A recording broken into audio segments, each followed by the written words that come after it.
las historias que acompañan. Estamos hablando de el libro Un sueño en mar azul. Bueno, buenas tardes, Evangelina. Bueno, buenas tardes a todos. Muchas gracias por estar acá. Es una experiencia nueva para mí. Como ya les dije,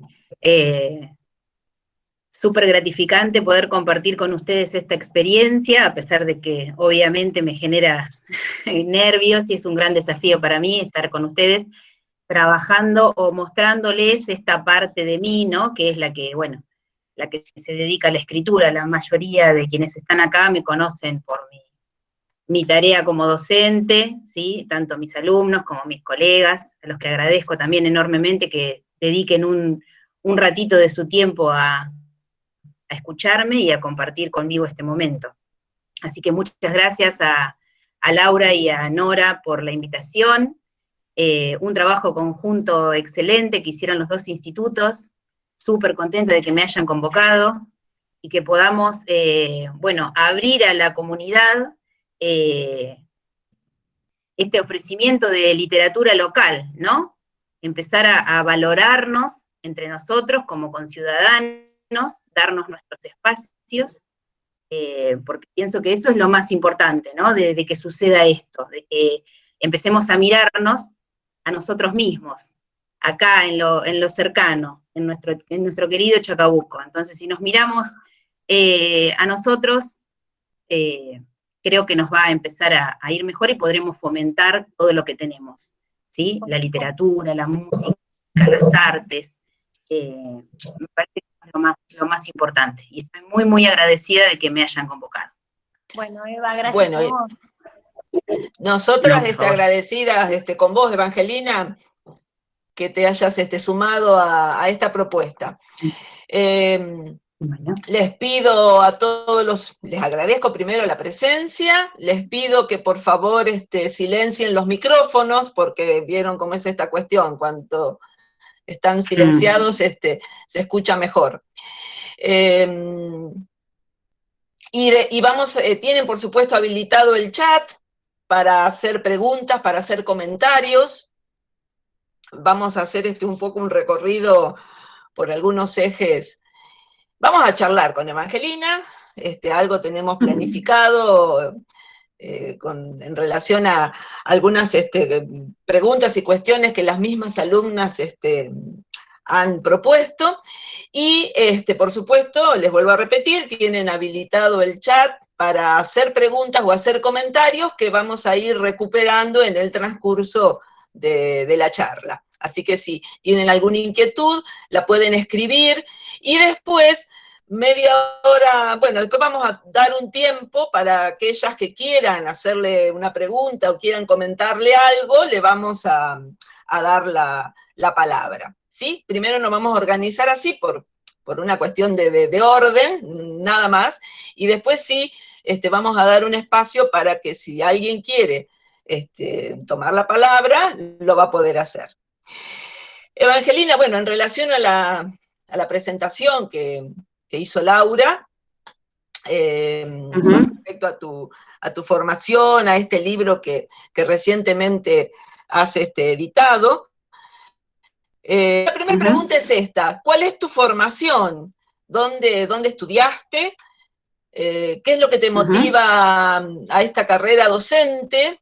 ¿Y cómo se relaciona después el oficio de escritor? Bueno, en realidad la carrera docente surge como consecuencia de un oficio de escritora que me parece que viene desde que aprendí a escribir directamente.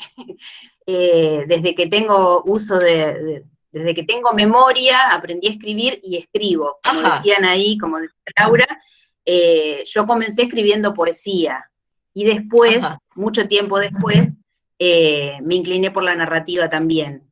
Entendí que había cosas, o sentí que había cosas que no podía contar a través de la poesía y sí podía hacerlo a través de la narrativa. El tema es que cuando uno tiene una pasión tan grande, y a lo mejor le puede llegar a pasar a otros con otro tipo de manifestación artística, es difícil, o era difícil en aquel momento, plantear en la familia una carrera artística. O sea, ¿qué sería ser escritora en una familia típica de clase media, en Chacabuco? Era como una cuestión bastante compleja para que un papá y una mamá lo comprendieran. Entonces, en el momento de decidir qué carrera estudiar, yo decidí combinar esas pasiones que tenía, porque la docencia siempre me gustó. Entonces, combinando las pasiones, elegí la carrera de letras. Ahí Algo influyeron cercano. mucho mis profes de ese momento, claro, como convertir en profesión la pasión. Después, cuando uno ingresa al profesorado, se da cuenta de que no hay mucho de práctica de escritura. Laura me podrá decir, porque Nada. compartimos la facultad, no hay práctica de escritura creativa, por lo menos en aquel momento no lo había. Ahora se están ayornando un poquito algunas cátedras, pero yo siempre cuento la anécdota de que llegamos a la clase de introducción a la literatura. No sé si te habrá pasado, Laura, hay una compañera de Anita, que está también compañera de letras en La Plata, acá presente. El profesor Amico le dijo: al que le guste escribir se me cruza periodismo. Y era el primer día, y yo quedé como dura y dije: ¿ahora qué hago? ¿Me cruzo periodismo? Imposible plantear en mi familia. Bueno, me parece que me equivoqué de carrera. O sea, era algo que no podía plantear siquiera, no me animé a plantear. Así que continué con esa carrera, pero muy bienvenida, porque empecé a conocer sobre teoría literaria, ¿sí?, autores de todas las clases, de todas las características, de todo el mundo. Pero ¿qué ocurre con esto? Por lo menos lo que me pasó a mí. A medida que yo voy conociendo más autores, voy silenciando mi propia voz. A mí por lo menos me pasó eso. Yo sentí que no tenía mucho más para decir, que ya estaba todo dicho, que si existían Borges, Cervantes, Benedetti, Rulfo y todos los autores que yo estaba leyendo, ¿qué podría decir yo que ya no se haya dicho? Entonces, durante un tiempo me mantuve en silencio, y me mantuve en silencio, silencié mi parte narrativa, porque siempre cuento yo que la poesía no se puede silenciar. Yo lo comparo con los estados del agua, ¿no? La poesía es el agua hirviendo. Yo necesito sacarla de la mano, la poesía, no la puedo contener. La poesía sale. En cambio, a la narrativa yo la tengo que cocinar a fuego lento, la tengo en la mente, doy vueltas. La tenés que amasar un poco más. La tengo que amasar, y cuando ya la tengo lista, entonces la paso al texto. Pero la poesía me sale, la poesía sale, no implica que sea buena o mala o linda o fea, sale. Después uno ve qué hace con eso, la corrige, la evalúa, la tira, la descarta. He tirado miles y miles. Bueno, pero la poesía es algo que uno, por lo menos yo, no puedo contener. En cambio, la narrativa sí puedo decir, la voy pensando, la voy cambiando su estructura. Ahora, no me toquen una poesía porque no es lo que yo quería decir. Se dice, la poesía no la puedo corregir, o no puedo dejar que me la corrijan. Eso es otro error también. Cuando uno habla con los editores y demás, todos quieren hacer alguna corrección, cambiar acá, cambiar allá, y yo eso todavía no lo puedo aceptar.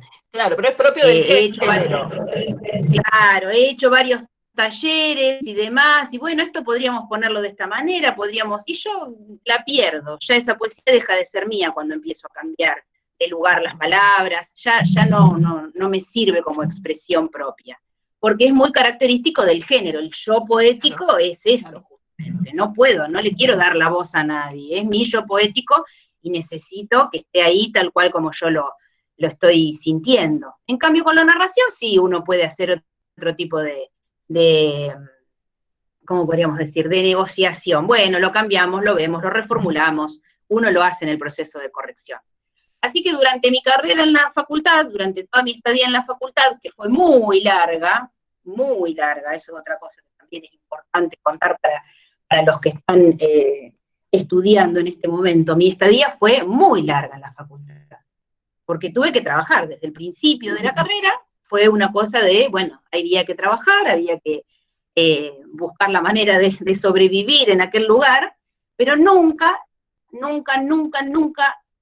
di por sentado que eso iba a quedar inconcluso, jamás. O sea, yo siempre tuve en claro qué era lo que quería hacer, cuál era mi objetivo, qué había ido a buscar y cómo me iba a ir de ahí, ¿sí? Yo sabía que eso lo tenía que lograr. Fue algo que me impulsó desde siempre, desde el momento en que llegué hasta el momento en que me fui.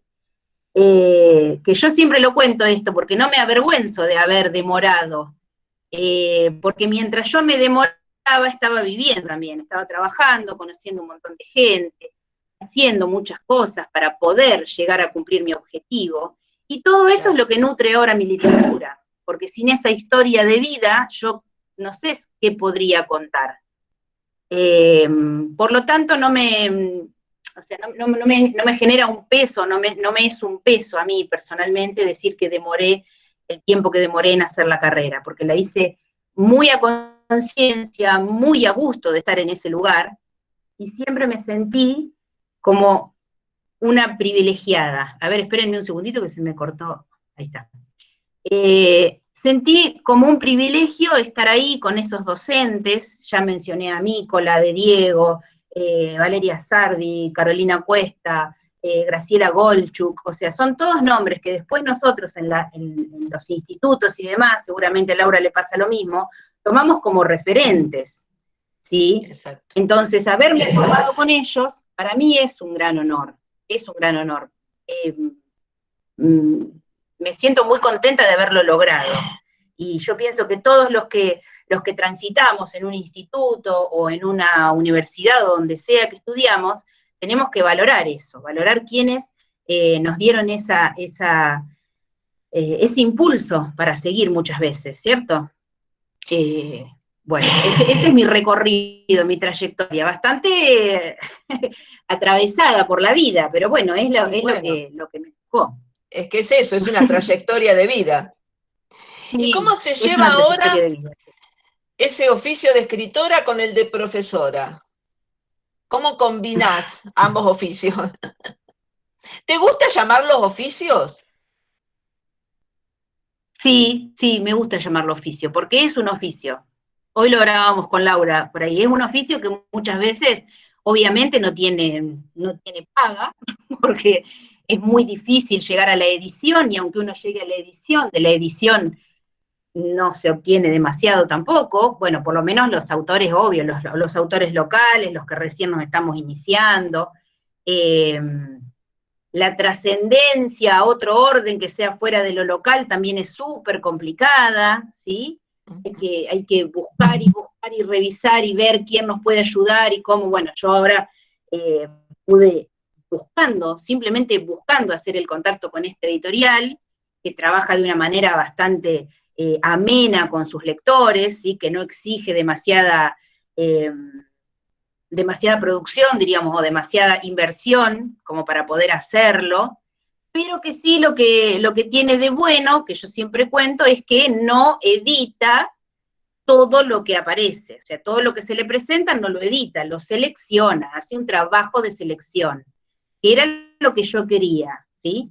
Yo quería que alguien leyese lo que yo escribía para que me diga si valía la pena o no, porque uno necesita esa aprobación de un otro está lejos, ¿no? Porque uno puede leerlo con la familia, puede leerlo con los amigos y demás, pero es muy difícil encontrar un otro que lea y que a su vez pueda, ¿no?, evaluar de alguna manera y ayudar en la corrección de lo que uno está presentando y lo que uno está escribiendo, ¿sí? Entonces, en este contacto con este editorial, lo que me gustó fue eso, que había un proceso de corrección, que podía ser rechazado el texto, ¿sí? Y bueno, y ahí empecé el camino con la editorial.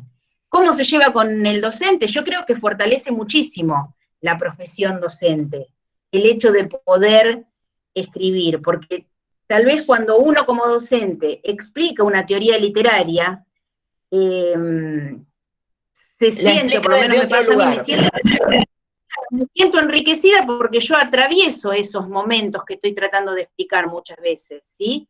Entonces, esos procesos que yo quiero explicar son los que yo vivencio, y ahí me parece que me da herramientas para hacerlo más fácil y para que esa posición didáctica sea un poco más efectiva, por lo menos con los chicos del profesorado.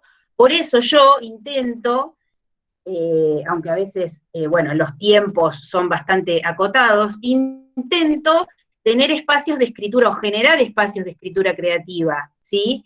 En mis alumnos, porque considero que toda persona que está dispuesta a enseñar literatura, ¿sí?, tiene que atravesar esa etapa de intentar escribir, intentar generar lo literario, más allá del resultado, que puede ser un resultado aceptable, intermedio, no aceptable, pero siempre me parece que atravesar el proceso que uno está tratando de transmitir va a ser súper productivo. Entonces, bueno, por eso trato de generar ese tipo de espacios en las clases. Sí, además, bueno, la escritura tiene esta cuestión de libera sentimientos, Sí. Es a ver, para... Muchas veces, ¿sí? Nos genera muchos espacios de comunicación y establece vínculos con los alumnos que a lo mejor desde otro lado Sí. no se pueden establecer. Sí. Yo, bueno, nos anima ustedes vieron a ahí claro. Nos anima a decir a veces cosas Laura, que no decimos oralmente. claro. Laura ahí decía que, bueno, yo el taller de narración experimental en la escuela de estética, y nos ocurrió algo en las últimas clases, que es que, bueno, decidimos escribir una novela de manera colectiva, con los alumnos del taller, porque siempre estamos trabajando con géneros cortos, el cuento, la poesía, bueno, como tenemos que avanzar, ir avanzando, ¿no?, en ese proceso de aprendizaje con la literatura, yo les propuse escribir una novela, para que cada cual escriba una novela, era como demasiado ambicioso el proyecto. Entonces, entre todos estamos escribiendo una novela. Surgió la posibilidad de contar una historia a través de diferentes animales, ¿sí? Una perra y un oso que se encuentran, tienen que hacer un paseo, ¿sí? Deberían encontrarse para hacer un paseo, pero no se encuentran. Entonces, en ese camino en el que los dos están perdidos en el bosque, se van encontrando con diferentes animales. Y luego se cuentan sus experiencias con esos animales, pero no son cualquier tipo de animal, ¿sí? Cada animal representa un sentimiento, una cuestión problemática para los alumnos que los están llevando a cabo, ¿sí? Por ejemplo, una cuestión que a mí me llamó la atención porque ellos le pusieron nombre, es la ambigüedad familiar. Bueno, ¿qué es la ambigüedad familiar? Cuando tu familia te quiere, pero no te puede aceptar como sos. Fíjense cómo piensan los adolescentes, ¿no? Las cuestiones profundas que se animan a decir y a plantear a través de lo literario, ¿sí? Entonces surgió la cuestión de cómo utilizamos los nombres de los animales para agredir a las personas, por qué ese es un chancho, por qué ese es un zorro, por qué ese es una zorra, por qué si es zorra significa una cosa y si es zorro significa otra, ¿no? Claro. La perspectiva de género. Y todo eso surge a través de lo literario, y eso no lo podemos dejar pasar, ¿sí? Venimos trabajando en el taller, perfecto, bueno, seguimos trabajando, una alumna me manda por privado, profe, estuve pensando en lo que estamos trabajando en el taller y escribí este texto. El texto se llama La termita, ¿sí? Y la alumna me cuenta su problemática anoréxica. Mira vos. ¿Cómo disparó otro tema? ¿Sí? Otro tema. ¿Cómo disparó? Otro tema. Otra cuestión es que no se animó a abordar en el taller, pero que sí se animó a abordar en su casa, ¿no? Ficcionalizando una sensación muy personal que ella está atravesando y que necesita expresar de alguna manera. Eso es lo literario para mí. O sea, si ustedes me preguntan qué quiero hacer yo en una clase de literatura, eso quiero hacer. A mí no me interesa, por lo menos a mí particularmente, no digo que esté mal o esté bien, no soy quien para juzgar el trabajo de los demás, mis alumnos me conocen. A mí lo que me interesa es poder transmitir a través de la literatura esta posibilidad de expresión, ¿sí? Que sea reconocido como un arte, porque tengo alumnos que leen a montones fuera del salón y que cuando llegan al salón no hacen una sola tarea. Entonces eso para los profes de literatura, para los que pretendemos transmitir algo a través de la literatura, es súper frustrante y debería ser un eje a partir del cual nosotros trabajamos. ¿Por qué leen otras cosas y no leen lo que dice el diseño curricular que hay que leer? O lo que ¿sí? yo le propongo. O lo que yo les propongo, ¿qué estoy eligiendo? Eso siempre lo trabajamos con los chicos en clase. ¿Qué elijo para dar de leer? ¿Sí? ¿Qué elijo? ¿Cómo llamo la atención? ¿Cómo logro que quieran convivir con esos personajes o quieran conocer esas historias? Yo creo que por ahí pasa el eje de los que estamos en contacto con la literatura y los que, bueno, estamos en el salón para brindarles esa oportunidad a los chicos, ¿no? Claro. Sin dejar de tener en cuenta que tal vez ese espacio del aula es el único espacio en el que toman contacto con el libro, ¿no? O con la literatura en sí, porque ahora ya olvidémonos del libro, ¿no? Vamos al PDF, la fotocopia ya casi, en estos tiempos prácticamente nada, PDF, mensaje, o sea, todo transcurre a través de lo virtual, entonces, eso de que no conseguíamos el libro, bueno, profe, si no conseguimos el libro, tenemos que hacer una y mil estrategias, buscar una y mil estrategias para llegar a la manera de que los chicos puedan tener ese material, ¿sí? Como sea. Pero, no sé, me parece que darles la posibilidad de que compartan esos mundos posibles, como decía uno de los ejes que tenemos ahí para analizar, de abordar esos innumerables mundos posibles, eso es lo que tenemos que hacer en las aulas de literatura. Ese es mi objetivo, por lo menos. En alguno de los comentarios que pusieron, citan a Michel Petit con Habitar los mundos posibles, sí. Y la literatura como exorcismo. Sí, exactamente. Nosotros trabajamos mucho desde esas visiones, desde esos puntos de vista, esa perspectiva. Lo que yo no quiero que nuestros alumnos dejen de pensar es que la literatura es un arte, ¿sí? La literatura es un arte, y desde ahí nosotros tenemos que plantear nuestras clases y el abordaje que hacemos de los textos. Otra cosa que, por ahí me adelanto, pero bueno, como que las ideas se me van surgiendo, decíamos, cómo circula la literatura infantil en la escuela, ¿no? Y a veces cuando transitamos las aulas, yo noto que hay como una utilización instrumental de la literatura muchas veces, y no estoy del todo de acuerdo con ese uso instrumental de la literatura, ¿no? Que para cada cosa, sí. ¿A qué le llamás uso instrumental? Que para cada cuestión que sea necesario mostrar, ¿sí? O plantear o desarrollar, se tome como punto de partida un texto literario, ¿sí? La literatura para enseñar valores, la literatura cuando en realidad lo que perdemos ahí es lo literario, ¿sí? Porque si yo solamente tengo en cuenta cuál es la moraleja que me deja, supongamos, eso, me olvido de lo literario, me olvido de cómo ese autor construyó todo un mundo posible, todo un mundo ficticio, para llegar a que yo piense que eso puede ser una enseñanza, por ejemplo. Si yo develo el secreto, digo, bueno, hoy aprendemos valores, y entonces la literatura me enseña valores, y entonces el lector, ¿cuál fue su función en ese momento? ¿Qué papel cumplió? Si ya sabía lo que iba a encontrar en el texto literario, no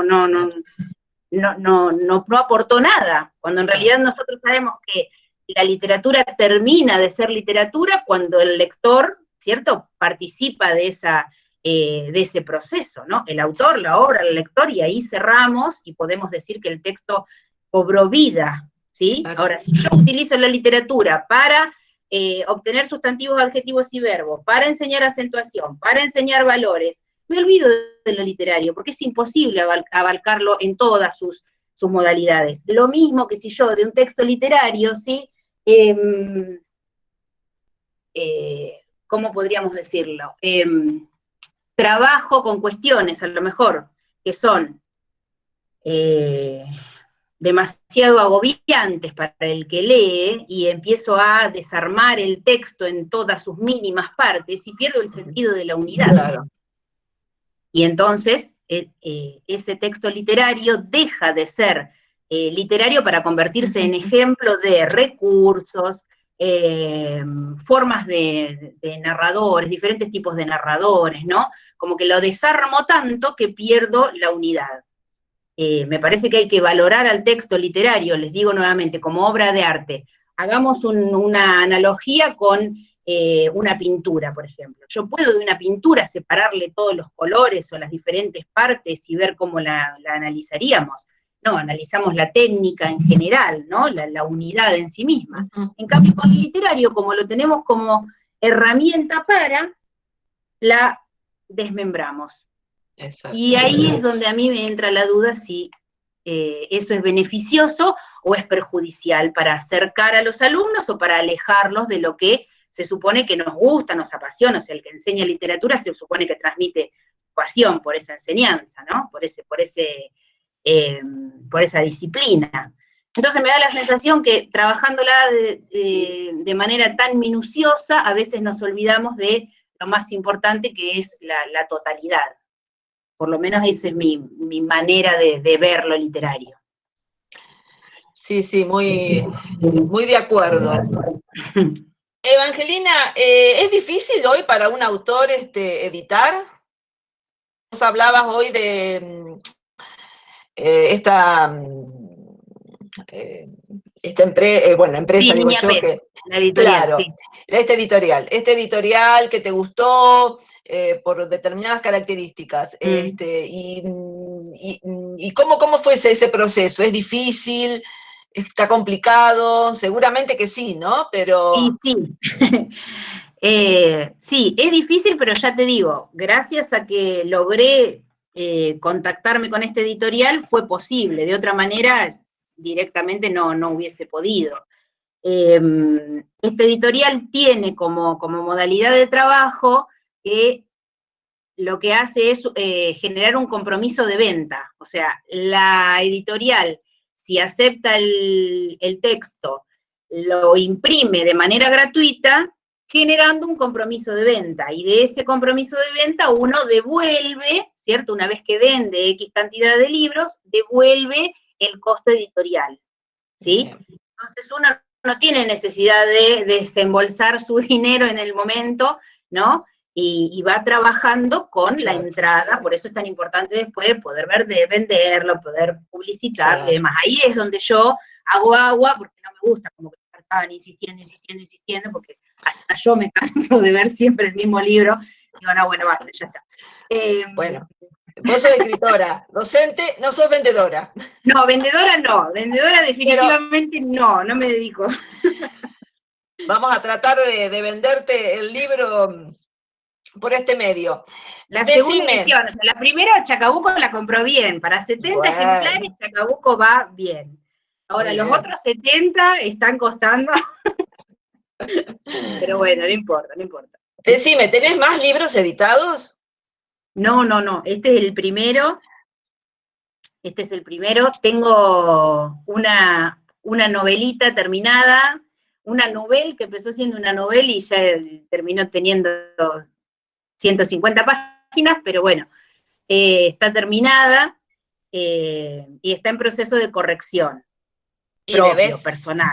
La estoy corrigiendo yo. Una vez que yo la termine de corregir, se la voy a volver a ofrecer a Niña Pez, ¿no? Como primera opción, y bueno, y si no, seguiremos buscando otras editoriales. Siempre lo que me dice la editora, que se llama Jessica Boyanover, me dice, siempre hay una editorial para cada libro. A lo mejor no es esta la editorial de tal libro o tal otro, pero siempre va a haber otra editorial a la que le guste el texto. Sí, el tema es es el recurso que uno necesita. Ustedes imagínense que siendo docente, los recursos que necesitamos extra para poder generar una impresión, una tirada, bueno, es bastante difícil conseguirlos. Pero bueno, ante esta circunstancia que me plantea la editorial, está bueno poder hacerlo así. Y debes tener también poesías guardadas. para hacer alguna antología, ¿o no? Sí, poesías tengo guardadas. Vieron, comencé escribiendo poesía, pero lo primero que publico es narrativa, no sé por qué se dio eso, ese proceso. Pero tengo, la estoy tratando de ordenar. Yo creo que se va a llamar poesía desordenada, porque no hay nada que me pinte mejor que eso, ¿no? Poesía desordenada.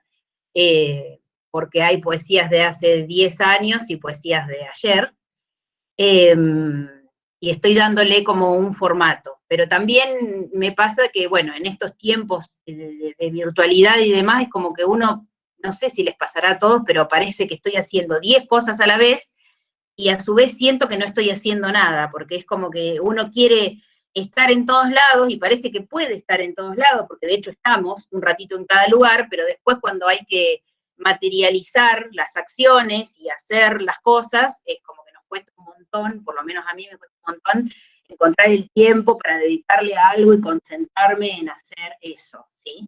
La corrección de la novela la tengo hace un montón de tiempo pendiente y no encuentro un momento del día en que pueda decir, tengo 2 horas para sentarme a hacer algo. Pero bueno, me parece que eso este año nos está pasando a todos, no me quiero enloquecer, pero creo que estamos todos más o menos así. Ustedes digan que sí, así yo no me siento sola, sí, estamos todos mal, no soy yo la única que está. Laurita, bueno. ¿vos querés hablar?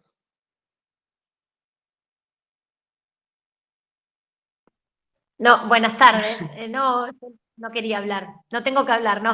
Me guardo las preguntas para el final. No, me quedé pensando en lo de la poesía, Sí. para todos los alumnos que hay aquí acompañándonos y docentes también. Así como a los docentes nos cuesta mucho siempre pensar cómo dar poesía y por dónde encarar poesía, a los autores también nos cuesta pensar, porque la poesía es muy íntima, tiene mucho de uno, pero también tiene mucho del mundo, ¿no? Sí. Y entonces, uno teme a publicar y que no, bueno. Sí. La verdad es que me quedé pensando, ¿por qué si siempre escribiste poesía, aún no lo has publicado? Bueno, claro. Yo espero entonces poesía desordenada, Eva, nada poesía más. Desordenada. Claro, es que es una sobreexposición del yo, ¿sí? Es muy difícil esconderse en la poesía. ¿Dónde nos vamos a esconder? En 15 versos. ¿En dónde nos vamos a esconder? Es prácticamente imposible. Y no hay un proceso de ficcionalización como ocurre con la narración, ¿no? Donde uno puede incluso amalgamar diferentes historias, ¿no? Por ejemplo, yo en la novela esta que tengo escrita, si bien trata sobre adolescentes, ¿no? Se van mezclando anécdotas del pasado, de la adolescencia, pero no soy yo, es obvio que no soy yo, son chicos que tienen otra edad, otra cultura, son millennials, es otra cosa, pero uno desde su experiencia obviamente que va aportando, ¿no? Los sentimientos, lo que vive ahí en la adolescencia, porque todos los hemos vivido. Ahora, si yo les presento una poesía, soy yo, o sea, no hay manera de esconderse, soy yo hablando de una cosa, la otra, o lo que sea, pero el yo poético está ahí. Y es como decía Laura, así como nos cuesta entrar al aula con la poesía, ¿no? También nos cuesta mostrarla, ¿sí? Nos cuesta exponerla. Y es muy difícil de enseñar, entre comillas. Entre comillas, enseñar literatura. Si es que se puede enseñar literatura. A mí me gusta más transmitir, me gusta más compartir, me gusta más vivenciar la literatura, ¿no? Porque enseñar, ¿cómo hacemos para enseñar todo esto que todo el efecto que debería producir un texto en un alumno? ¿Cómo lo enseño? ¿Sí? ¿Se transmite o no? ¿O lo comparten o no? Pero no se enseña en sí, ¿no? Lo literario es muy difícil. Y bueno, y a la poesía da la sensación de que todos le tenemos miedo, ¿no? Exacto. Y lo que pasa, ahora tenemos una ventaja, que es la de las redes sociales, ¿sí?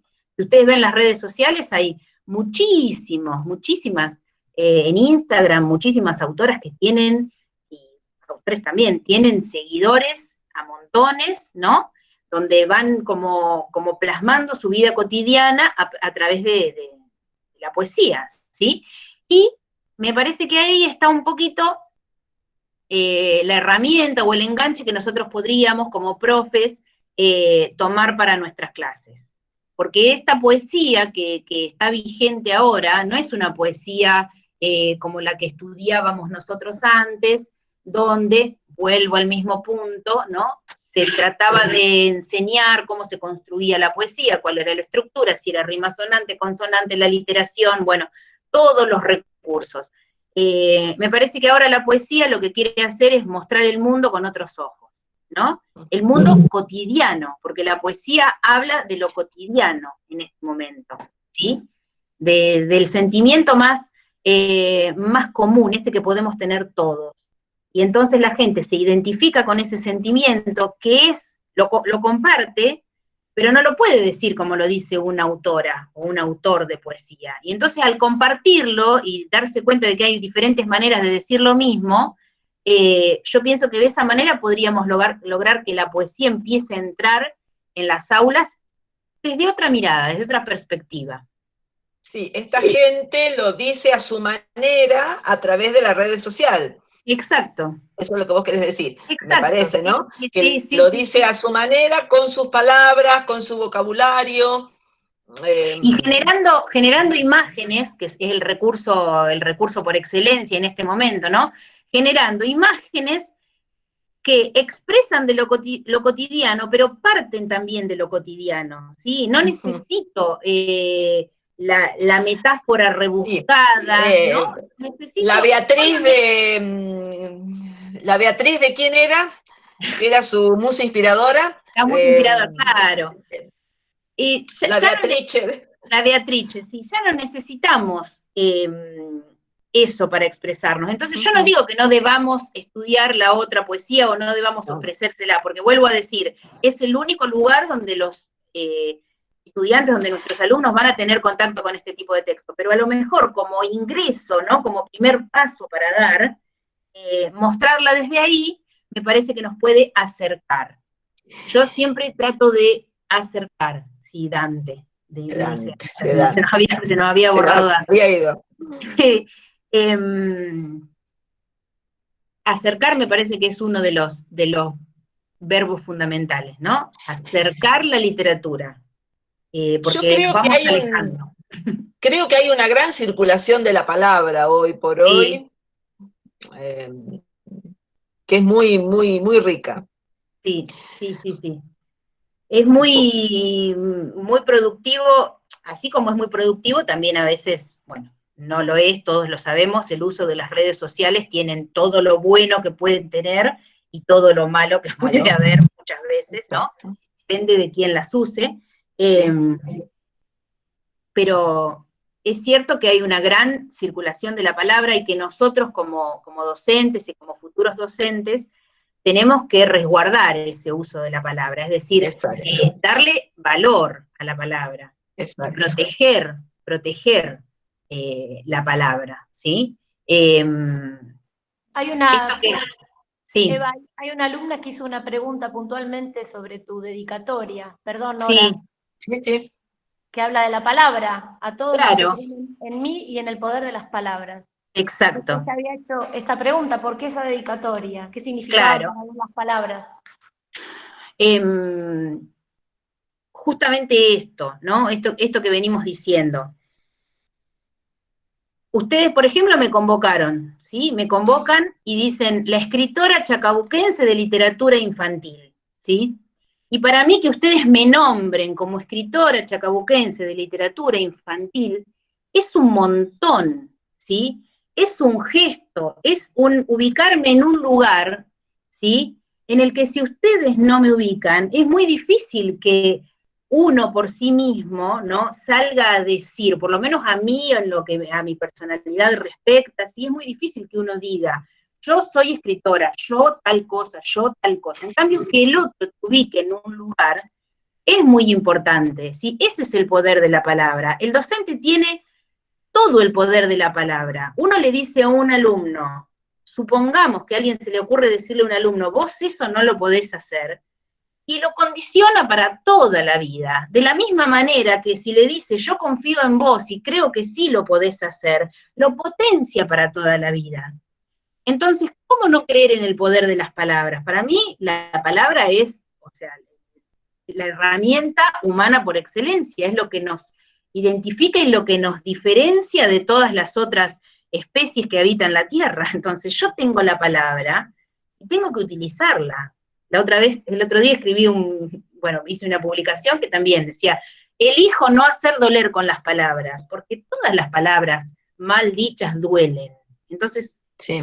El aula es un lugar donde uno tiene que tener mucho cuidado con la palabra, con el gesto, con todo, ¿no? Porque es una herramienta fundamental para nosotros. Es nuestra herramienta. Nuestra herramienta. Es nuestra herramienta. Todo el cuidado del mundo. Yo creo que se crea a través de las palabras. Uno le dice a otro, vos sos bueno haciendo esto, y el otro potencia su capacidad. Y uno le dice, no lo hagas, correte porque te sale mal, y entonces ahí lo dejamos fuera de un montón de cuestiones. Para mí la palabra es sumamente importante, es vital en toda mi existencia, o sea, me manejo así desde, como les decía hoy, escribo desde que empecé a escribir y no hay un día en que no piense qué poderoso es lo que estamos diciendo, lo que le estamos diciendo al otro, ¿no? Sí. Lo que escuchamos en los medios también, todo lo que nos genera esa palabra. Y en otras la palabra circunstancias... nomina y visibiliza o no, dice Lucía, y es exactamente eso, es estar o no estar, ser o no ser, es sumamente importante. Por eso, y lo que me llamó la atención de la dedicatoria, a mí misma me llamó la atención, es que fue como a tal y tal, ¿sí? Bueno, a Margarita, mi mejor sueño, no hay necesidad de explicarlo, porque es mi hija, ¿no? Y a los que creen en mí, el poder de mis palabras también, porque eso también tiene que ver con mi historia, con esto que les contaba de, bueno, sí, me gusta escribir, pero de ahí a ser escritora, y bueno, y uno necesita que crean en uno, ¿sí? Para poder hacer el camino, para poder transitar ese camino. Porque con que yo crea en mí, a veces debería ser suficiente, pero a veces no lo es, cuando el camino se complica demasiado. Entonces, si hay alguien que cree en vos, allana muchas veces el camino, ese apoyo, ¿no? Sí, además la creencia en vos como persona, ¿no? Primero somos, no sé, sí, bueno, somos persona primero, creen en nuestra palabra, creen en nosotros, y bueno, puedo también ser escritora, ser madre, ser docente. Sí. Evangelina, yo tengo tanto para preguntarte. Tanto. En relación a esto, porque no quiero no preguntarte cosas porque son inquietudes que han tenido otras personas, ¿no? Son palabras también de otros. Claro. Y con esta cuestión de las palabras, ¿no? Si escribís a mano o escribís o usás la compu, o escribís en papelitos, vas haciendo machetes y los pones en la heladera, los metés adentro de un libro. No, mira, tengo 14 cuadernos en uso. Ajá. Se supone que uno es para escribir una cosa, otro es para escribir otra, otro para escribir otra, pero cuando me dan ganas de escribir, agarro el primero que tengo, y si no tengo nada, agarro un papelito que encontré en el ticket del supermercado y escribo. Cuando estoy organizada, escribo en la computadora. Pero generalmente, o sea, por ejemplo, la novela la escribí en la computadora, porque se me iba desordenando, si no. Pero bueno, los poemas los escribo a mano y después los paso, y generalmente escribo a mano. Me resulta más fácil escribir a mano, a mí que soy de la época de... Porque además es el oficio inicial. Claro. Lo que sí me pasa es que ahora tengo a mano el celular todo el tiempo, y si estoy esperando en algún lado y se me ocurre algo, esto que les decía, que la poesía es como inmediata, tengo un programita que se llama Evernote, bueno, ese me sirve porque me va haciendo notitas, y yo ahí sí voy escribiendo, porque la poesía sí, si no la escribo en el momento, se me olvida la imagen, por ahí es lo que más potencia tiene, ¿no? Y después la quiero recuperar y estoy horas buscando una imagen. Se fue. armada y Se fue. Entonces, bueno, voy buscando lo que tengo a mano. En realidad lo que tengo a mano. No hay problema. La otra pregunta era si tenés un ambiente para escribir. Por lo que estás diciendo, parecería que no. No. Imposible tener un ambiente en una casa. Bueno, igual tengo una sola hija, y los que tienen más de uno se imaginarán que debe ser más difícil todavía. No. Voy escribiendo cuando encuentro un minuto de soledad, incluso a veces cuando no encuentro un minuto de soledad, igual estoy escribiendo y hago que trabajo. Hago que trabajo en otra cosa.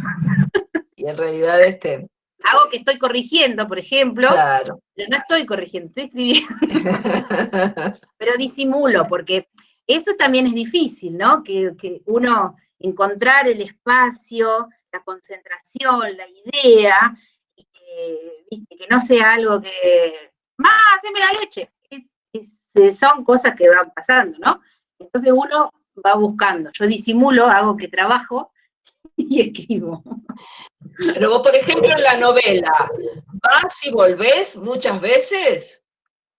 ¿Volvés a releer lo que escribiste hace, no sé, una semana atrás? Sí, pero ¿por qué hago eso? Porque el proceso de escritura de la novela fue más largo, obviamente. Entonces hubo momentos, por ejemplo, yo te digo, el cierre de trimestre.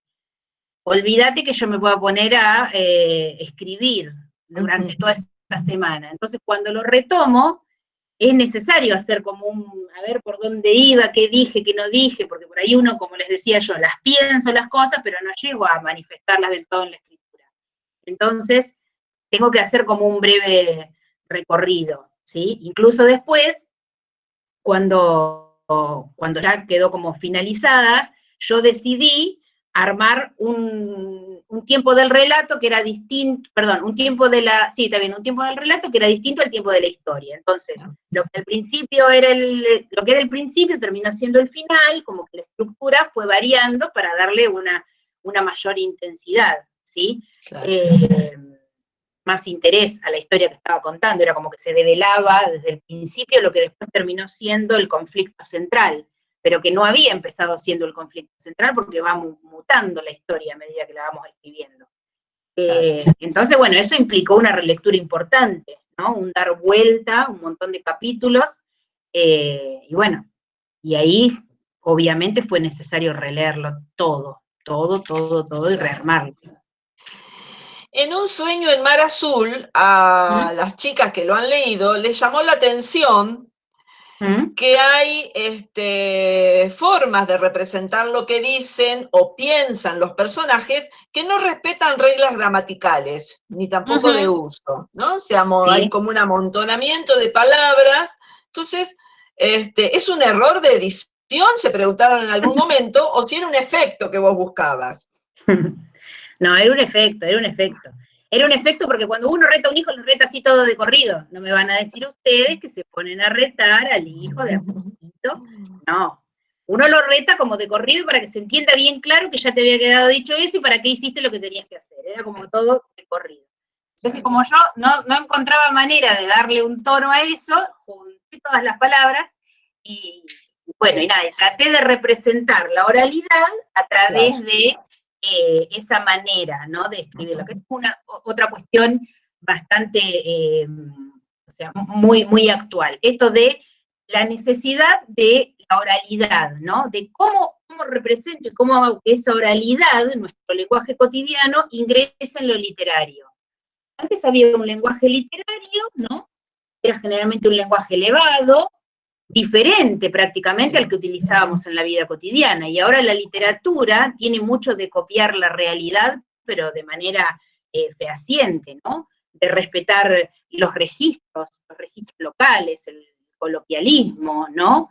Antes si encontrábamos una de las que llamamos malas palabras en un texto, era algo así, ¿no? Era muy raro encontrarlo, y ahora, al contrario, cuando nosotros tenemos un personaje y tratamos de dibujar ese personaje con las palabras, tenemos que darle, ¿no? esa dimensión que tiene a través de su forma de hablar, ¿sí? Y a mí me parecía que un papá retando a la hija no podía ser así tan tranquilo, y bueno, y me copié de la realidad, ¿qué quieren que les diga?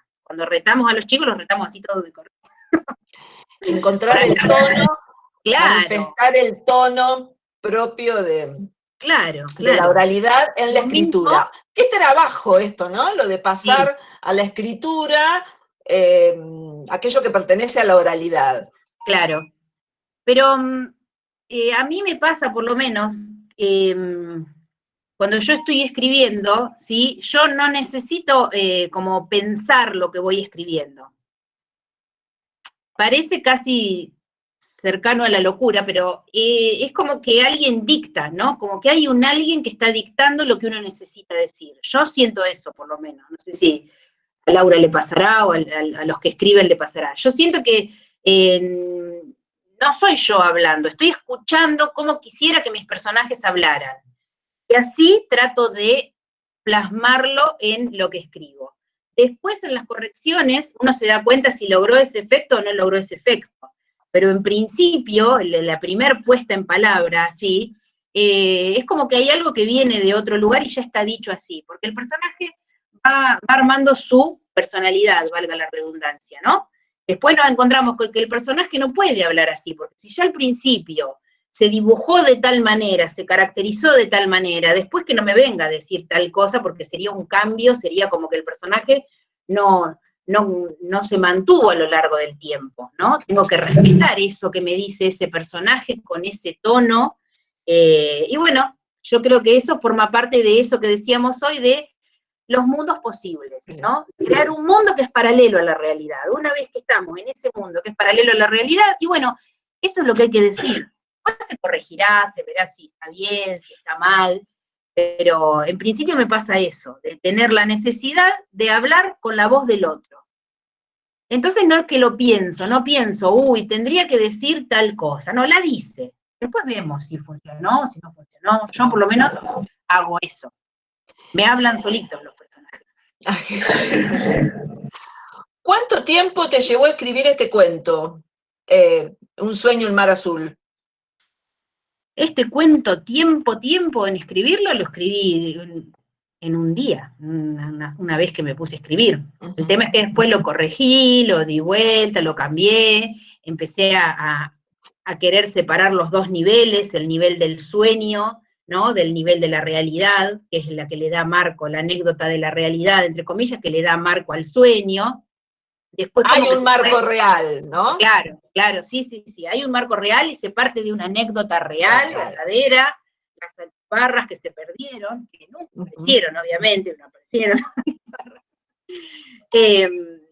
pero que a partir... Como el cuento de Reyes, es claro, como el cuento de los Reyes Magos. Claro, pero a partir de esa anécdota surge esta posibilidad de narrar ese otro mundo posible que es el que está debajo del mar. Y ahí también a mí se me planteó, ¿cómo hago para que se den cuenta que es un sueño, que está debajo del mar? Bueno, ahí también la tipografía, el cambio de tipografía, el espacio entre la anécdota y todo lo que ocurre debajo del mar, ¿sí? El libro tiene imágenes. El libro ¿Las hiciste vos? No. Lo ilustró Leo Quiroga, que también es un artista chacabuquense, un excelente ilustrador, ¿sí? Sí. Nosotros habíamos trabajado juntos con Leo para otro proyecto que teníamos, y él había hecho un dibujo de El Pulpo y, bueno, Margarita, la protagonista del cuento, que era muy diferente a este, ¿sí? Pero bueno, nosotros para poder hacerlo, para poder repetir esa imagen, necesitábamos que fuese una imagen mucho más sencilla, ¿sí? Entonces él tuvo como que rediseñar todo lo que ya habíamos trabajado, y bueno, la verdad que fue una experiencia hermosa porque, bueno, él supo copiar lo que yo pretendía que ese dibujo transmitiera, ¿no? Porque desde el principio, la cuestión con la editorial es, ustedes tienen que mandar el texto tal como quieren que se publique. Cuando yo leí eso, entendí o creí o supuse, sin preguntar, por no preguntar, pasan estas cosas, que yo ya lo tenía que enviar ilustrado. Entonces, obviamente me agarró como, bueno, ¿ahora qué hago? Porque yo dibujar no sé, me encantaría, pero no puedo. Y yo sabía que esta historia sin ilustraciones perdía sentido prácticamente. Yo necesitaba, creía que esta historia tenía que tener ilustraciones. Entonces fui con Leo, bueno, trabajamos juntos y lo enviamos así, lo enviamos con las ilustraciones directamente. Después me enteré que no era así, que ellos tenían ilustradores que podían ayudarte con esa cuestión, pero bueno, a mí me gustó que fuera Leo, que lo ilustrara, ¿sí? Porque ya habíamos trabajado juntos, porque es de Chacabuco, porque estábamos los dos trabajando en el proyecto y nos quedaba como un proyecto, bueno, íntegramente creado en esta ciudad, en Chacabuco. Así que eso me enorgullece un montón. Un proyecto de chacabuquenses. De chacabuquenses, íntegramente de chacabuquenses. ¿La literatura infantil hoy por hoy se concibe sin imágenes? Y es muy difícil, es difícil concebirla sin imágenes. La literatura infantil es difícil. Si hablamos específicamente de literatura infantil y nos referimos hasta los, creo yo, 10, 11 años, es muy difícil que podamos descartar ese gran recurso que es la ilustración. Porque nosotros tenemos que tener en cuenta que es un recurso para anclar el texto, ¿cierto? Sí. Para potenciar el texto a su vez. No es solamente, bueno, lo ilustro, ¿no? Es parte de la totalidad. Entonces me parece que es sumamente importante la imagen, y más en este tiempo donde nosotros y nuestros niños están sumamente acostumbrados a trabajar con la imagen, ¿no? Y a que les llegue permanentemente, ¿sí? Así que bueno, yo mientras voy leyendo me aparecen los... Sí, ahí hay unas cuantas preguntitas. Laura, no sé si podemos, ¿qué te parece a vos si habilitamos a las preguntas? Sí, ahí en el chat preguntaban primero dónde se consiguen los libros. Después también te preguntan cómo se te ocurrió la segunda historia, si del comienzo ya la segunda parte de la historia ya la tenías pensada, o porque cambia realmente el final, eso es lo que dice una de las participantes. Claro. Y hay otra pregunta más, pero bueno, no sé si querés ir respondiendo. Bueno, el libro está en la librería Martín Fierro, ¿sí? Allí lo pueden conseguir. Yo dejé algunos ejemplares, y si no, se comunican conmigo porque el resto los tengo yo, todos en mi casa. Así que se comunican y yo se los alcanzo. Fue un delivery, la primera edición fue puramente delivery porque estábamos en plena pandemia, no llegué a presentarlo, no llegué a hacer nada con el libro, fue todo a pulmón, así que lo llevé uno por uno a todas las casas que me lo pidieron. Este año fue como, chicos, una cosa increíble, así, ¿no? Demasiadas cosas, ¿no? Y bueno, y la cuestión del sueño, por eso se llama Un sueño en mar azul y demás, es como que uno va, cuando escribe, va ¿no? Va tejiendo, ¿no? De texto, de tejer una historia. Sí. Las antiparras se pierden, eso es cierto, las antiparras se pierden. El papá reta, eso es cierto, el papá reta, ¿para qué trajiste las antiparras si no te las... Eso es todo cierto. Ahora, yo veo, ¿vieron esas esculturas que se hacen en la playa, que la gente se dedica toda la tarde a hacer una gran escultura en la playa, o que deja a los nenitos con la cabeza así, cubiertos de arena? Bueno, todas esas cosas yo las fui viendo mientras pasó esto de las antiparras. Entonces inmediatamente, mi hija se pone a llorar y demás, inmediatamente a mí me surge la idea de que esas antiparras vuelvan de alguna manera. Ahora, ¿cómo hacer para que esas antiparras vuelvan? ¿Sí? Y lo que yo, mi primer contacto con la literatura infantil, más allá de todo lo que uno había leído, ¿no? Fue a partir del nacimiento de mi hija, que es lo que le puede llegar a pasar a mucha gente. Mi hija no dormía demasiado y yo necesitaba pasar esos momentos de la noche con ella, y tuve que inventar miles de historias. Entonces la cuestión de que el sueño se vuelva realidad, ella en un momento dice, esto pasó en vida real, ¿sí? Y la correctora en el primer mail que me manda, me lo marca como en la vida real. Y yo le cuento que no es en la vida real, es en vida real, porque ella no podía distinguir muchas veces lo que pasaba en el sueño de lo que pasaba en la realidad, o lo que pasaba en la televisión de lo que pasaba en la realidad. Entonces ella se preguntaba, ¿esto pasó en vida real? ¿Sí? Entonces dije, bueno, si tiene una explicación lo dejamos así, no es que está mal escrito, que es gramatical. Yo necesitaba decirlo de la manera en que ella lo decía. Bueno, esta mezcolanza entre el sueño y la vigilia, lo onírico y la realidad, es lo que me llevó a pensar en qué momento pueden aparecer las antiparras. Pueden aparecer en el sueño. Y ese sueño se puede mezclar en vida real. Entonces ahí se mezcló todo y surgió la historia así como la conocen ustedes. Que después pensando yo también en todo esto y analizando, y en esto que también me planteaba Laura como la literatura infantil y su efecto moralizante, también me planteé yo, después de escribirlo, después de publicarlo, si no hubiese estado bueno que no aparecieran las antiparras también, ¿no? Y que la nena se acostumbrara a la pérdida, porque hay cosas que se pierden y no se recuperan. O sea, no todo tiene que terminar con un final feliz también. Claro. Siempre me quedé pensando, ¿qué hubiera pasado si lo hubiera soñado, pero no hubieran aparecido las antiparras? Bueno, esto ya sería para otra historia. Porque una de las cuestiones que se destacan cuando leyeron en la editorial el cuento es esto de trabajar las pérdidas, ¿no? Trabajar con empatía lo que van sintiendo los niños a medida que van creciendo, ¿no? De tratar de generar un ambiente amoroso cuando ocurren estas cosas, ¿no?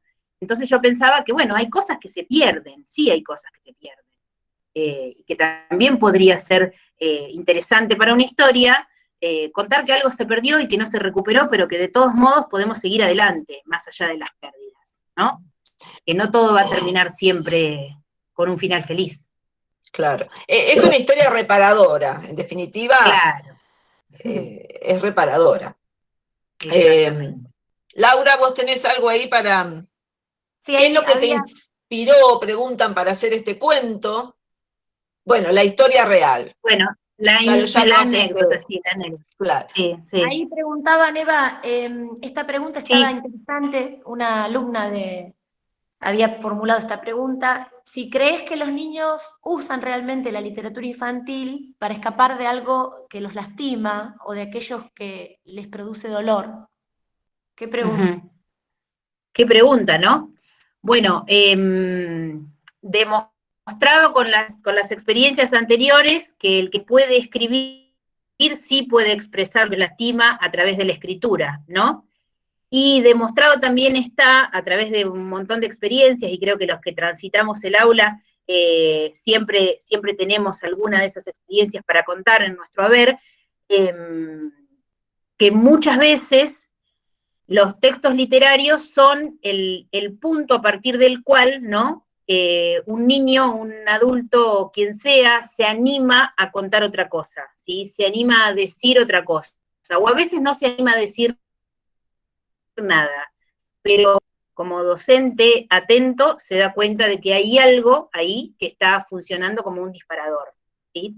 Entonces, a mí me parece que sí, que la literatura infantil es un gran elemento, ¿sí? Un gran recurso para abrirnos a los chicos, para abrirnos a esos sentimientos que muchas veces están escondidos y que a los que no podemos acceder, ¿no? Y a veces lo podemos hacer a través de lo literario y no lo puede hacer, no porque no quiera o porque sea incapaz, pero tal vez una mamá o un papá en su propia casa, no puedan darse cuenta de algunas cuestiones que sí se visibilizan en la escuela, porque es otro ámbito, porque estamos en otro tiempo, porque es como una gran comunidad que le da otro entorno y otro contexto a todo lo que ocurre en la vida de esos chicos en ese momento específico, ¿sí? A mí me parece que sí. En la editorial, en Niña Pez, hay una autora que se llama Sin García, que escribió un texto que se llama En bolsillos pequeños no entran secretos grandes, ¿sí? La editorial tiene una visión muy definida respecto de esto, ¿no? Respecto de la protección de las infancias, ¿sí? La perspectiva de género, eso también es sumamente importante, yo me lo había anotado como uno de los puntos a abordar, ¿no? Que la literatura trabaje, aborde esos temas, estos temas, la diversidad, ¿no? Las elecciones, deconstruya todas estas cuestiones que tenemos desde siglos y siglos con los cuentos infantiles, con la mujer esperando que el príncipe la venga a rescatar, siempre prolijita y nada, todas estas cuestiones necesitan ser deconstruidas. Nosotros tenemos que mostrarles a nuestros alumnos, varones, mujeres, a todos, a toda nuestra diversidad de alumnos, que ellos tienen posibilidad de cambiar todo esto que pasa, ¿no? Y de construirse como seres humanos como quieran, pero desde el amor, desde la ternura, sin violencia, sin vergüenzas. Me parece que desde ese punto la literatura infantil, ¿no? Es un aliado para todo esto. Sin olvidarnos, como decimos siempre, del elemento literario, ¿no? Sin dejar de lado el elemento literario, porque no a costa de leer cualquier cosa, de llevar cualquier cosa al aula, podemos plantear el tema. O sea, si vamos a plantear un tema o queremos abordar un tema, bueno, elijamos, creo yo, ¿no? Dentro de nuestras posibilidades, lo que tenga un valor literario que nosotros podamos. Yo bueno, lo relaciono con las editoriales cuando publican material nuevo en función de necesidades, ¿no? De necesidades planteadas por el diseño, de temáticas a abordar, porque están colocadas como próximas a enseñar, como puede ser la como prioritarias, claro. Sí. Y bueno, esto que decís vos, ¿no? Cómo ahí se prioriza la temática, y se deja de lado estos otros componentes que tienen que ver con lo literario. Eso es con lo literario, exactamente. Muy, muy importante. Eso, ahí es donde nuestra mirada como docentes creo que entra en juego y tiene un papel fundamental, ¿no? Nosotros somos los que tenemos que elegir qué entra en el aula y qué no. Claro. Porque más allá de lo que queremos transmitir, ¿sí? Somos los que tenemos que velar por ese valor literario que tiene que circular. Porque si no, bueno, lo que terminamos haciendo es alejar a los chicos de la literatura en sí, me parece, ¿no? Si ofrecemos cosas de menor valor, de menor valía, y que, no sé, las mostramos simplemente porque necesitamos decir eso únicamente, perdemos gran parte de lo que queremos hacer. Exacto. Porque en realidad lo literario no quiso decir eso, quiso decir tantas cosas más, o quiso construir... No, tantas cosas quiso decir, claro. Y quiso construir un mundo diferente en el cual a lo mejor entra esto que vos estás pensando, pero por ahí a otro le puede sugerir otra cuestión. Las distintas interpretaciones. Esto da lugar a las distintas... Siempre hablamos de eso también en las clases, siempre hablamos de eso, de las distintas interpretaciones y de cómo uno como docente no puede cercenar una mirada, ¿no? No puede... silenciar una manera de leer un texto, ¿no? Exacto. Siempre hay un punto en que si ese texto le llevó al alumno a pensar, ¿no? A relacionar con determinada cuestión, siempre hay un camino, ¿no? Cognitivo que se hizo para llegar hacia ese lugar. No podemos decir, no, esa lectura está mal. No hay lecturas que puedan estar mal. El alumno ha hecho un camino, un recorrido basado en su experiencia, en su bagaje anterior, en cuántas cosas que influyen en el momento de la interpretación para llegar hasta ahí. Entonces, bueno, no lo compartimos, no lo entendemos tal vez, porque ¿cómo llegaste ahí? Bueno, esa sería la pregunta, ¿cómo llegaste ahí? ¿Haciendo qué? ¿No? ¿Qué interpretación, qué camino interpretativo hiciste para llegar hasta acá? Y a lo mejor descubrimos, como me ha pasado en un montón de ocasiones, descubrir miles de formas o miles de versiones que ni se me habían ocurrido y que los alumnos tranquilamente no pueden plantear y nos pueden enseñar. ¿Sí? Me ha pasado con textos. A partir de ese momento, yo tengo un alumno que tal vez vio en este texto esto, les parece, ¿no? Y mostrarlo como una nueva posibilidad de lectura, eso que vio un alumno. ¿Sí? Laura, ¿te parece que habilitemos la palabra de alguien que quiera hacer alguna pregunta en especial? Me parece que sí, sí. Digo por el tiempo, yo seguiría charlando, escuchándola, pero... Eva, me parece podemos habilitar al que se anime a hacerte alguna pregunta. Sí, sí. Alguna alumna, bueno, el que quiera. No hay problema. Abrir el micrófono y preguntar. Estamos Sí. en el tiempo ahora. Bueno.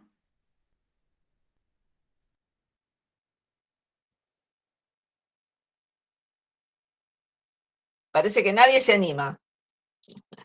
Nadie Bueno. quiere preguntarme nada, porque ya me preguntaron todo. Y, hablé mucho. Creo que más o menos de lo que teníamos acá planteado, has contestado de una manera o de otra, has contestado a Eva, Sí. a mí me quedó acá anotada, Sí. perdón, me quedó anotada una pregunta personal, Sí. mía. Sí.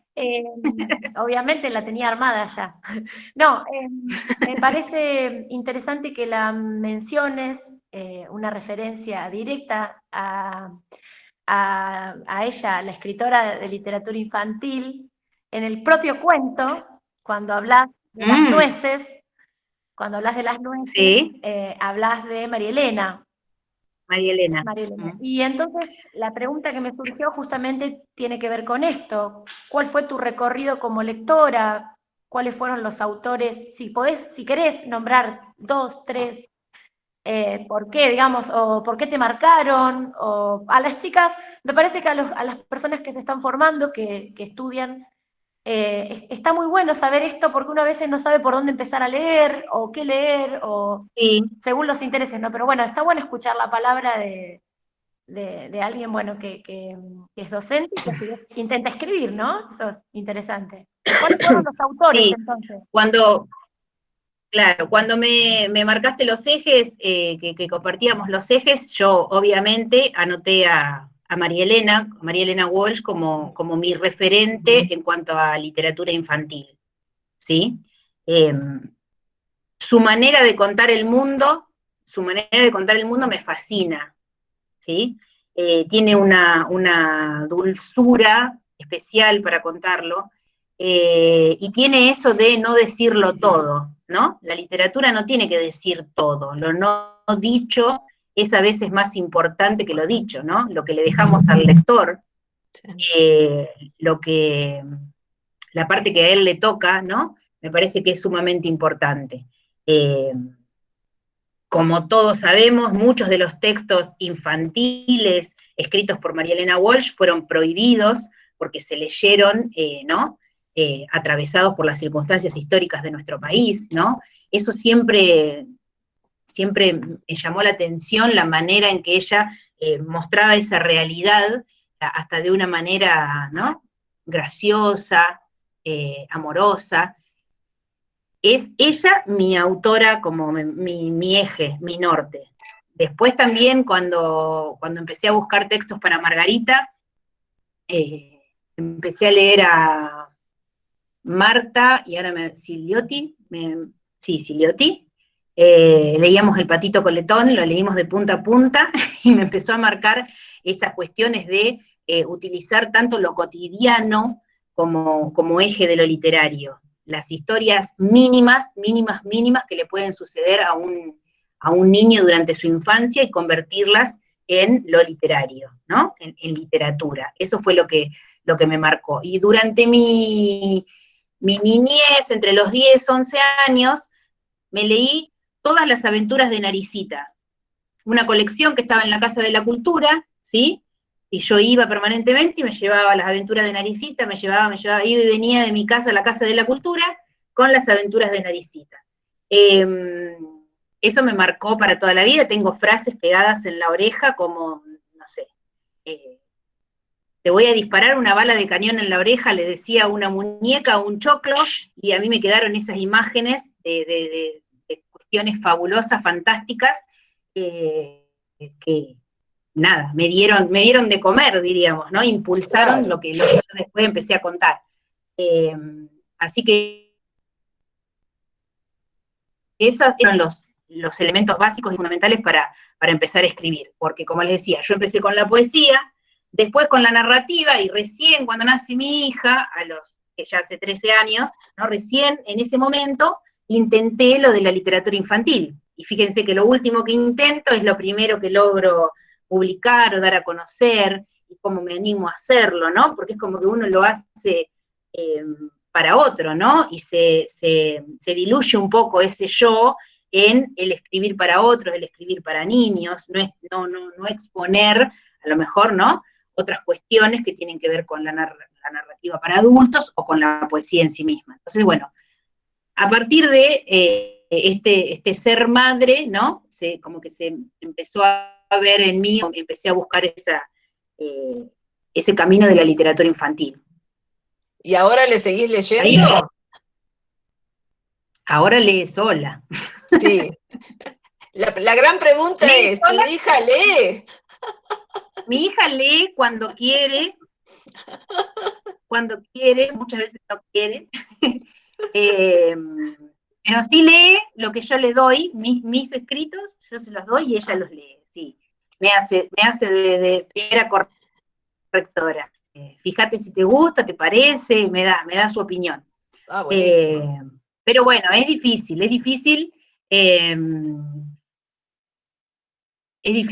vieron que es difícil transmitir. Uno puede tener todo el amor del mundo por la literatura y los que están alrededor no eso no es obligación, no se puede obligar, diría Borges, ¿no? No podemos utilizar el imperativo, lee, y bueno. Mira, te leo una intervención de Lorela. Dice, Eva, en el caso de la poesía, que mencionabas anteriormente, que es tan personal, que uno se muestra tal cual es, y quizás no es fácil aceptar una corrección, ¿qué nos dirías a los que nos gusta escribir poesía, para animarnos a compartirlas? ¿O qué proceso haces vos para sentirte segura de que están listas para ser leídas? Un consejo que te pide. Un consejo. Nunca está lista, Lorela. Nunca está lista. Te podés cansar de corregirla a lo mejor. Pero no está lista. Yo las publico cuando siento que tienen en mí el efecto que yo quería darles, ¿sí? Cuando siento que van a hacer ese efecto en los demás, entonces me animo a publicarlas. Si yo las siento que todavía no produce efecto, la guardo, la dejo, y por ahí la retomo, la veo, la encuentro, porque por ahí las pierdo, soy así, claro. Y la encuentro a lo mejor después de 2 años y digo, sí, ahora sí, a lo mejor no le hago ningún cambio, y sin embargo hoy sí hace ese efecto que yo quería que hiciera. O le cambio una palabra y ahí sí logro el efecto, pero como ustedes verán, si por ahí, no sé, yo los publico en Instagram, no son poemas demasiado complejos, demasiado con muchos recursos, ¿no? Es más bien un juego de la palabra, jugar con que la palabra signifique otra cosa, ¿sí? Con que la palabra cotidiana, la de uso común, forme una imagen diferente para decir lo que cualquiera puede decir o lo que todos quisiéramos decir. Entonces, si yo logro a lo mejor una única imagen que dé ese efecto, me animo a publicarla. Y si no la guardo, la dejo, y a lo mejor después sirve o no sirve, y quedó ahí. Me parece, perdón, que es interesante la pregunta, si la analizamos, hoy en día el uso de las redes y la virtualidad es como que le ha quitado peso crítico. Digo, claro. Uno antes, Larela, es tu nombre, Lorela, perdóname, Lorela. Lorela. Uno como escritor, y lo digo también por experiencia, antes siempre le tenías miedo a la crítica, a lo que dirán los lectores, pero no los lectores que vos querés que te lean, esos lectores que se dedicaban a leer para destrozar. Claro. En algún punto, para destrozar. Sí. Entonces, me parece re interesante, Lorela, lo que cuenta Eva, que el primer lector de tu texto sea alguien que te quiere, conocido, como Margarita en el caso de Eva, es algo que hace bien, creo que hace bien, y después sí, por ahí, animarse, las redes permiten eso, permiten que uno pueda visualizar y hacer legible cosas que no tienen que ser perfectas. Los tweets de Twitter, a ver, hay algunos que están buenísimos y otros que son bochornosos. Sí. Sí. No sé, Nora, ¿qué pensás?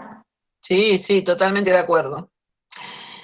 Porque volvemos a la temática de hoy, esta cuestión de la palabra, cómo circula y que hay una mayor circulación de palabra, pero también nos lleva a cuidar la palabra, en los modos, en los usos, en las palabras que elegimos para decir tal o cual cosa. Y lo que tiene, claro, lo que tienen las redes, que por ahí esto también le puede servir a Lorela, que esto uno por ahí lo va aprendiendo, ¿no? La red tiene lo inmediato, ¿no? Hay que llegar con el efecto. Entonces, ¿qué trato de hacer o qué se trata de hacer? Primero, la extensión. No podemos irnos con un texto a las redes de 40 páginas, ¿no? Y si estamos hablando de poesía, no podemos irnos a un texto de 200 versos. No, no se puede. Lo que se hace generalmente es tomar esa imagen que más representa el efecto que nosotros queremos lograr y ponerla en la imagen central, ¿no? Y después, debajo, en el resto, en lo que sería el cuerpo del posteo, desarrollarlo, ¿no? Generalmente esa frase que fue como el anzuelo, está abajo, repetida en la totalidad de la producción, ¿cierto? Pero es como que uno tiene que elegir qué es lo que dice, qué es lo que llama la atención, qué es lo que va a poder enganchar al otro. Y generalmente en la poesía, es lo que decía hoy, ¿no? Eso que puede lograr que el otro se identifique inmediatamente con lo que estamos diciendo. Una vez que logra esa identificación, irá abajo a ver cuál es la totalidad que nosotros le estamos ofreciendo. A veces sí, a veces no.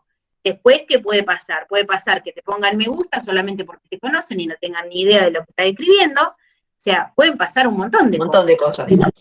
No importa que pase. Me parece que lo que sí importa es que nosotros, aquellos a los que nos gusta compartir la palabra, generar ideas a través de la palabra, podamos expresarnos, ¿sí?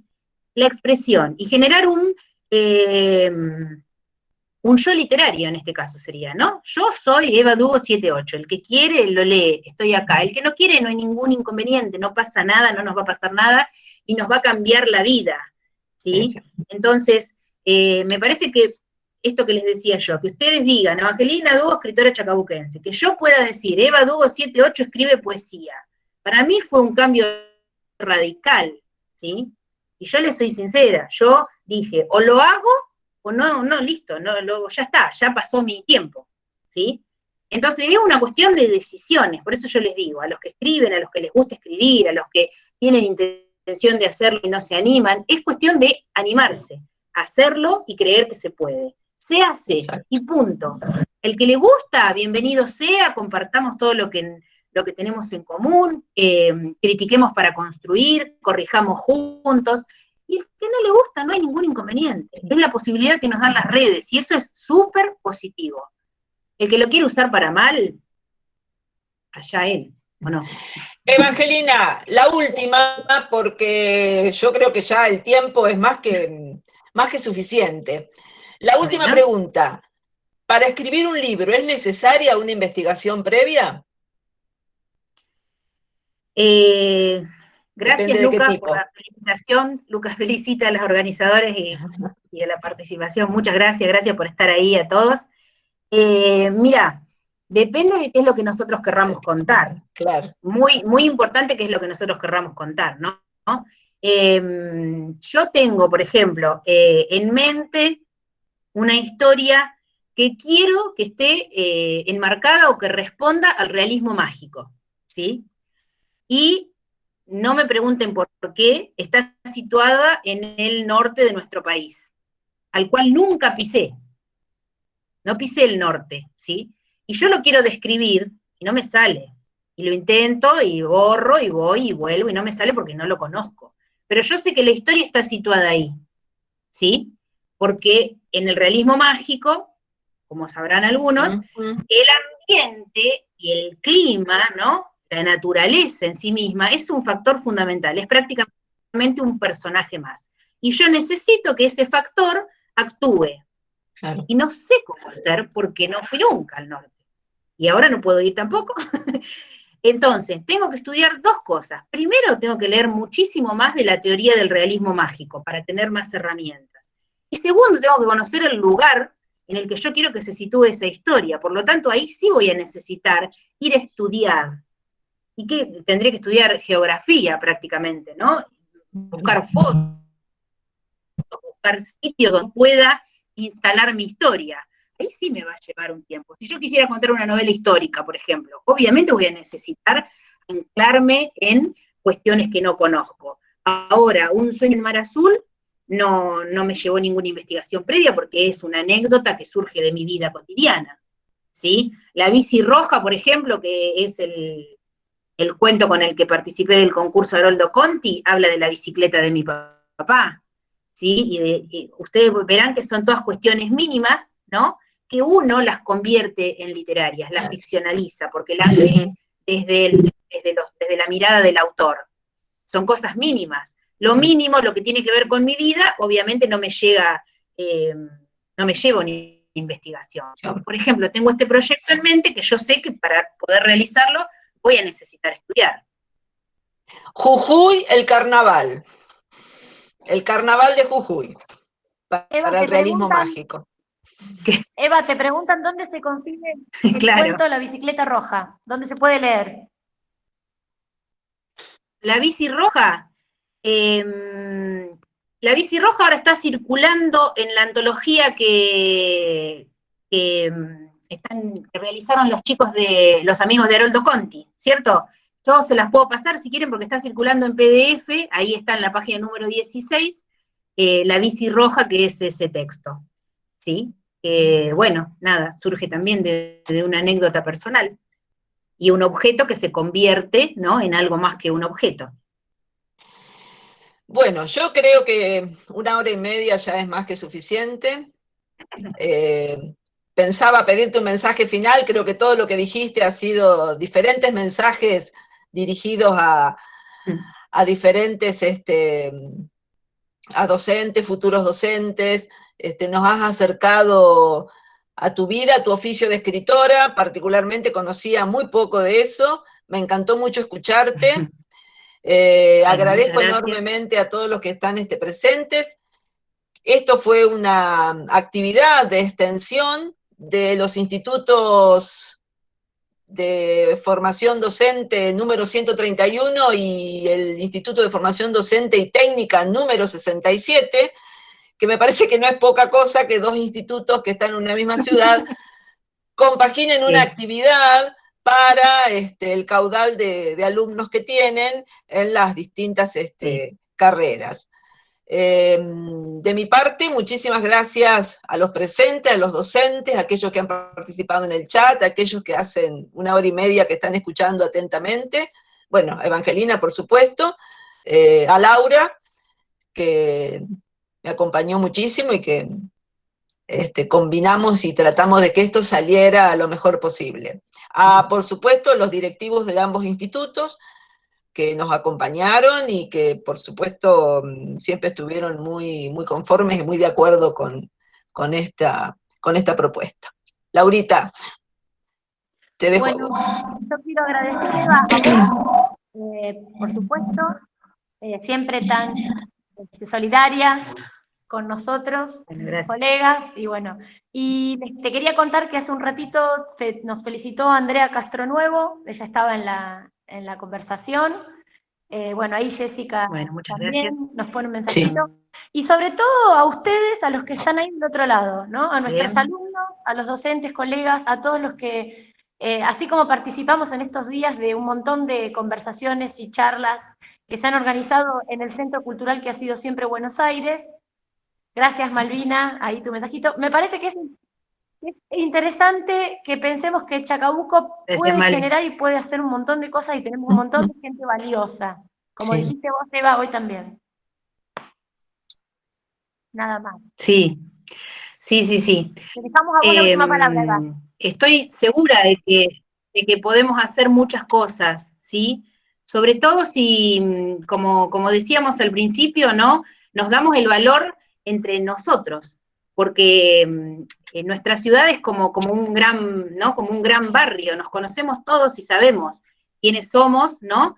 Y estaría buenísimo que profundicemos este conocimiento y que podamos trabajar juntos, así como se dio la tarea entre los institutos, que es súper valiosa, también que se dé entre pares, entre quienes escriben, quienes hacen música, quienes hacen arte, o sea, tenemos un gran potencial, un gran caudal y tendríamos que explotarlo y potenciarlo, y juntos siempre es más ameno, es más llevadero y es más productivo, ¿no? Siempre sale mejor si estamos juntos, siempre va a ser mejor. Siempre podemos seguir aprendiendo uno del otro. Para mí eso es fundamental, por eso les agradezco un montón que me hayan convocado, que me hayan nombrado, que me hayan puesto en este lugar, porque para mí es muy importante, es muy importante. Gracias a todos los alumnos que a pesar de todas las horas que tienen por Zoom, están sumándose y estuvieron acá en la charla, a los directivos, a los compañeros, un honor que los profes estén, profes que son de nuestra misma área y profes que no, la verdad es que estoy súper, súper emocionada y muy agradecida con todo lo que está pasando. Así que bueno, gracias, y nada más, muchas gracias. Bueno, gracias, muchas gracias a todos. Muchas gracias a todos. Gracias. Bueno, adiós.